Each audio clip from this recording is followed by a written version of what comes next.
Welcome to my very first ever fossil vlog video of 2024.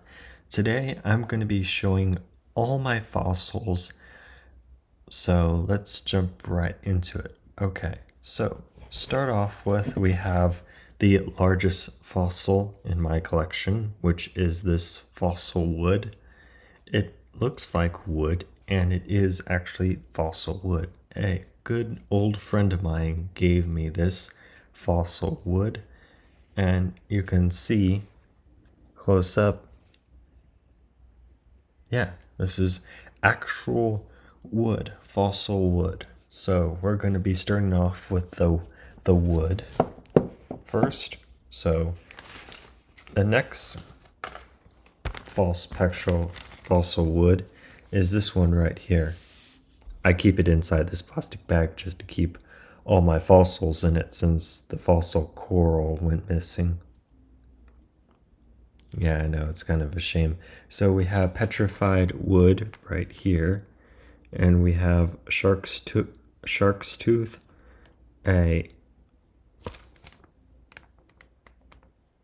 one of these things, Grinold, dinosaur bone, brachiopod, petrified ironwood, which is another type of wood, an ammonite, small little ammonite, coprolite, dinosaur dung, algae, fossilized algae, and coral.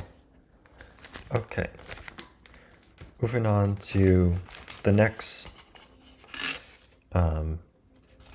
fossils in my fossil collection are shark's teeth. This fossil shark tooth is from the Miocene period. That was from the Cenozoic. It's part of the Cenozoic period. Okay. Now I have to show the rest of the shark teeth that I have in my collection. So we have this shark's tooth right here. It's quite a beauty. It's very, very beautiful. Very beautiful shark's tooth. We have another shark tooth right here. As you can see right here. And then we have this shark's tooth.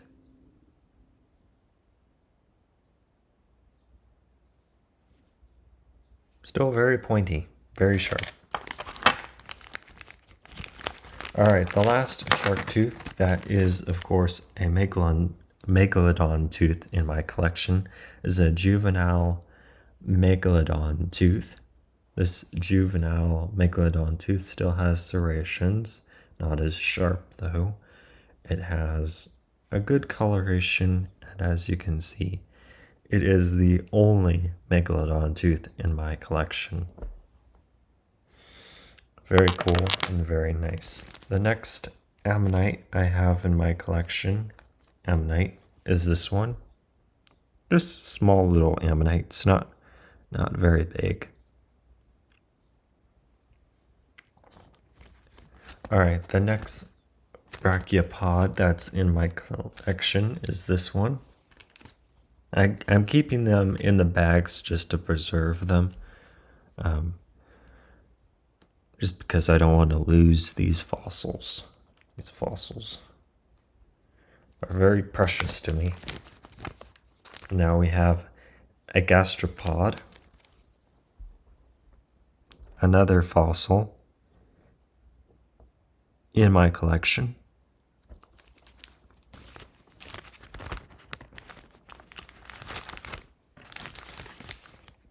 Then I have a sea urchin, a fossil sea urchin.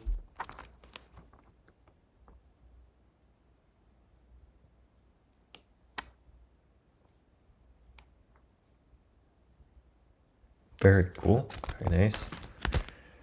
And the next piece of fossil wood is this large piece of fossil wood. Actually, I can take this one out. I don't think it'll be damaged if I touch it. Oh, This is very old fossil wood. You can tell that it's fossil wood is because these guys say in the description here that trees began fossilized when climate conditions covered them with mud, sand, or volcanic ash before they rotted. Water seeped through the mud and sand into burrowing logs that filled with the empty cells of the decaying wood and mineral matter until after millions of years, until all the wood of the tree was gone, placing it with the mineral. But it still looks like wood. It's still very much wood. It's precious wood now. Very precious. Okay, the next thing in my collection that many people might not know about is our crinoid stem. These are crinoids were creatures that look like flowers on thick stems, small discs, usually round, stacked together to form the stems. So these were underwater sea creatures that lived during the Paleozoic period, during the Mississippian, which is Carboniferous, early Carboniferous. All right. The next sea creature I have is a Peleocopod. I can take this one out to show you. It looks like an ammonite, but it's really cool looking creature. Even has the shell design of an ammonite, but it's commonly called devil's toenail. It has nothing to do with the actual devil, though. This oyster was active during the early Cretaceous period. Its composed body, enclosed by the shell and having no head or teeth, would get oxygen and food through muscular slip-horn tube. So it was a tube feeder. All right, we're traveling back to a creature that is very prehistoric indeed, very prehistoric. I'm saving the best for one of the best for last. Fossil trilobite. These things lived from the Cambrian period, and they lived during the Paleozoic period. Pretty cool stuff. Very cool indeed. Okay, I covered that. Okay, now we're our last sea creature. Our last two sea creatures are a fossil horn coral.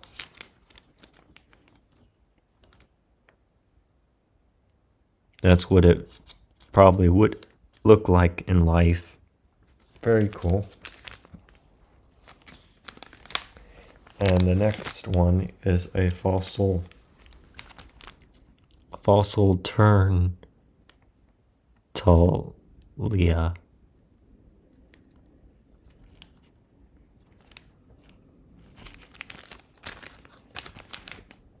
All right. And last but not least, the best for last, a large piece of dinosaur bone. And we all know that dinosaurs lived during the Mesozoic period. This right here is real dinosaur bone that I'm holding in my hand.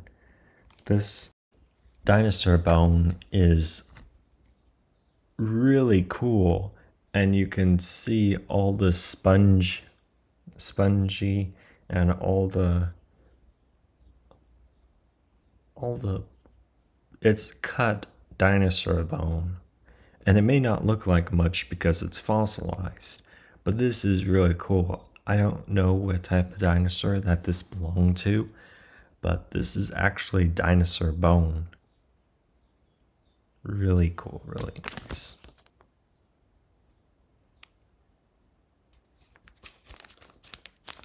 Really nice. Okay. We're gonna end with coprolite and then some other fossils that I saved for last. The last things that I have left in my collection are this dinosaur coprolite. National Geographic got this one wrong. They said I put this in one of the videos of mine. They got this one wrong, so I had to change it to 66. They got the number of million of years wrong. I think it said 64 when I unboxed it. Yeah, 66. National Geographic screwed up a little. Alright, the last fossils left in my collection are these Ornithoceras, these little guys.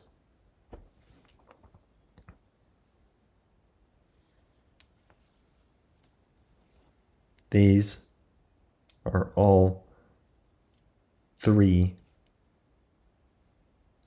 very beautiful, very nice fossils. And those are the last fossils in my fossil vlog. I think I covered all the fossils in my fossil collection. I'm kind of disappointed about the missing fossil, but oh well. I'll get a new fossil coral someday, hopefully. I actually have fossil coral here, but that's why I always keep my fossils in plastic bags. I hope you enjoyed this fossil vlog. Until next time, Christopher here, signing off.